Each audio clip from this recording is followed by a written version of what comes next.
Hi friends, welcome back to my channel. അപ്പോൾ ഞാനിന്ന് വന്നിട്ടുള്ളത് നല്ല ടേസ്റ്റി ആയിട്ടുള്ളൊരു പെപ്പർ ചിക്കൻ്റെ റെസിപ്പി ആയിട്ടാണ്. വളരെ പെട്ടെന്ന് തന്നെ തയ്യാറാക്കിയെടുക്കാനും പറ്റും. അടിപൊളി ടേസ്റ്റാണ് കേട്ടോ.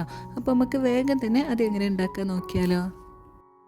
അതിനായിട്ട് ആദ്യം തന്നെ ഒരു ചട്ടി വെച്ച് ചൂടായി വരുമ്പോൾ അതിലേക്ക് കുറച്ച് വെളിച്ചെണ്ണ ഒഴിച്ചു കൊടുക്കാം. വെളിച്ചെണ്ണ നന്നായിട്ട് ചൂടായിട്ടുണ്ട്. ഇതിലേക്ക് ഇനി ഒരു വലിയ സവാള അരിഞ്ഞതും പിന്നെ ഒരു പച്ചമുളകും കൂടി നീളത്തിൽ കീറിയാണ്ട് ഇട്ട് കൊടുക്കാം. ഇനി പാകത്തിനുള്ള ഉപ്പും കൂടി ചേർത്ത് നന്നായിട്ടൊന്ന് വഴറ്റി കൊടുക്കാം.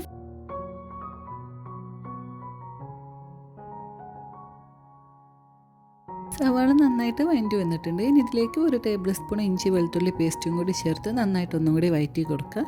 ഇഞ്ചി വെളുത്തുള്ളിൻ്റെയൊക്കെ പച്ച സ്മെല്ല് മാറി വരുന്നവരേക്കും നല്ലപോലെ ഒന്ന് വഴറ്റി കൊടുക്കട്ടോ. ഇനി ഇതിലേക്ക് പൊടികൾ ചേർത്ത് കൊടുക്കുക. അപ്പോൾ ആദ്യം തന്നെ 1/4 ടീസ്പൂൺ മഞ്ഞൾപ്പൊടി ചേർക്കുകയാണ്. പിന്നെ ഒരു ടേബിൾ സ്പൂൺ മല്ലിപ്പൊടിയും 3/4 ടേബിൾ സ്പൂൺ കുരുമുളക് പൊടിയും കൂടി ചേർത്ത് കൊടുക്കുകയാണ് കേട്ടോ. ഇനി ആ മല്ലിപ്പൊടിയൊക്കെ ഒന്ന് മൂത്ത് വരുന്നവരേക്കും നല്ലപോലെ ഒന്ന് വഴറ്റി കൊടുക്കാം. ഇനി ഇതിലേക്ക് 1/2 ടേബിൾ സ്പൂൺ വലിയ ജീരകത്തിൻ്റെ പൊടി കൂടെ ചേർത്ത് ഒന്നും കൂടി ഒന്ന് ഇളക്കി കൊടുക്കാം.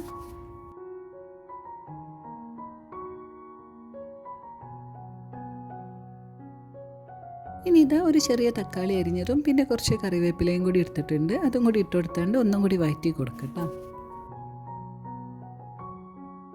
ഇനി ഒരു 2 മിനിറ്റ് അടച്ചു വെച്ച് തക്കാളി ഒന്ന് വേവിച്ചെടുക്കാം. ഇനി ഇത് തുറന്ന് നോക്കി ഒന്നുകൂടി ഇളക്കി കൊടുത്ത ശേഷം നമുക്കിതിലേക്ക് ചിക്കൻ ഇട്ട് കൊടുക്കാം. അപ്പോൾ ഞാനിവിടെ 1/2 കിലോ ചിക്കൻ നന്നായിട്ട് കഴുകി വൃത്തിയാക്കി വെച്ചിട്ടുണ്ട്. ചെറിയ പീസാക്കി കട്ടാക്കി എടുത്തതാണ്. ഇനി അതിട്ട് കൊടുത്താണ് നന്നായിട്ടൊന്ന് മസാലയിൽ മിക്സ് ആക്കി എടുക്കാം.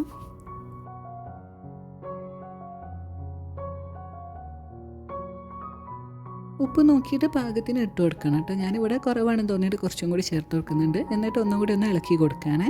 ഒരു 2 മിനിറ്റ് ഒന്ന് തുറന്ന് വെച്ച് ഇതുപോലെ ഇളക്കി കൊടുക്കണം കേട്ടോ. ഇനി ഞാനിതിലേക്ക് ഒരു ടേബിൾ സ്പൂൺ തൈരും കൂടി ചേർത്ത് കൊടുക്കുകയാണ്. അപ്പോൾ ഇത് ഓപ്ഷണലാട്ടോ. നിങ്ങൾക്ക് വേണമെങ്കിൽ തക്കാളി ചേർക്കാതെ തൈര് മാത്രം കുറച്ച് കൂടുതലായിട്ട് ചേർത്ത് കൊടുത്താൽ മതി. അല്ലെങ്കിൽ തൈര് ചേർക്കാതെ തക്കാളി മാത്രമായിട്ട് ചേർത്താണ്ട് ഉണ്ടാക്കിയാലും മതി കേട്ടോ. ഞാനിപ്പോൾ തക്കാളിക്ക് കുറച്ച് പുളി കുറവായതുകൊണ്ട് ഒരു ടേബിൾ സ്പൂൺ തൈരും കൂടി ചേർത്ത് കൊടുക്കുകയാണ്. എന്നിട്ട് നന്നായിട്ടൊന്ന് മിക്സാക്കി കൊടുക്കാം. എല്ലാം കൂടി നന്നായിട്ടൊന്ന് മിക്സ് ആക്കി എടുത്താണ്. ഇനി ഇത് അടച്ച് വെച്ചാണ് ചിക്കൻ നന്നായിട്ടൊന്ന് വേവിച്ചെടുക്കണം കേട്ടോ. അപ്പോൾ ഫ്ലെയിം ഒന്ന് കുറച്ച് വെക്കാൻ ശ്രദ്ധിക്കുക. ഇല്ലെങ്കിൽ നമ്മൾ വെള്ളമൊന്നും ചേർക്കാത്തതുകൊണ്ട് അടിയിൽ പിടിക്കാൻ ചാൻസ് ഉണ്ട്. അപ്പോൾ ഒരു 15 to 20 മിനിറ്റ് വേണ്ടി വരും കേട്ടോ ചിക്കൻ നന്നായിട്ട് വെന്ത് വരാൻ. ഇതിവിടെ 20 മിനിറ്റ് ആയിട്ടുണ്ട്. അപ്പോൾ ചിക്കനൊക്കെ നല്ല പാകത്തിന് വെന്ത് വന്നു കേട്ടോ.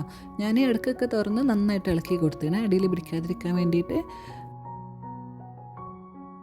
ഇനി നമുക്കിതിലേക്ക് ഒരു 1/4 ടേബിൾ സ്പൂൺ കുരുമുളക് പൊടിയും കൂടി ചേർത്ത് കൊടുക്കാം കേട്ടോ. അപ്പോൾ നമ്മളിതിലേക്ക് ഒട്ടാകെ ഒരു ടേബിൾ സ്പൂൺ കുരുമുളക് പൊടിയാണ് ചേർത്ത് കൊടുത്തത്.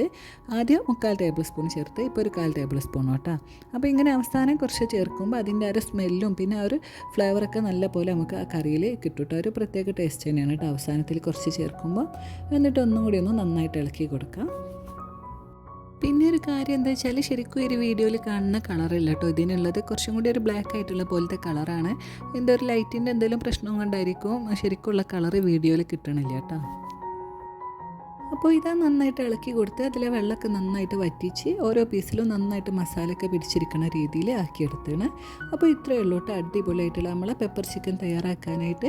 അപ്പോൾ ഇതുപോലെ ഉണ്ടാക്കി നോക്കാത്തവരാണെങ്കിൽ തീർച്ചയായിട്ടും ഒന്ന് ട്രൈ ചെയ്ത് നോക്കണ്ട കേട്ടോ. എന്തായാലും നിങ്ങൾക്ക് ഇഷ്ടമാവും. നല്ല ടേസ്റ്റ് ആയിരുന്നു കേട്ടോ. അപ്പോൾ ഇന്നത്തെ ഒരു റെസിപ്പി നിങ്ങൾക്ക് എല്ലാവർക്കും ഇഷ്ടമായെന്ന് വിചാരിക്കണം. അപ്പോൾ വീഡിയോ ഇഷ്ടമായെങ്കിൽ ലൈക്ക് ചെയ്യുക, ഷെയർ ചെയ്യുക, ഒന്ന് സബ്സ്ക്രൈബൊക്കെ ചെയ്ത് സപ്പോർട്ട് ചെയ്യണേ. അടുത്തൊരു വീഡിയോ ആയിട്ട് വീണ്ടും കാണാം. അതുവരേക്കും ബൈ ഗൈസ്.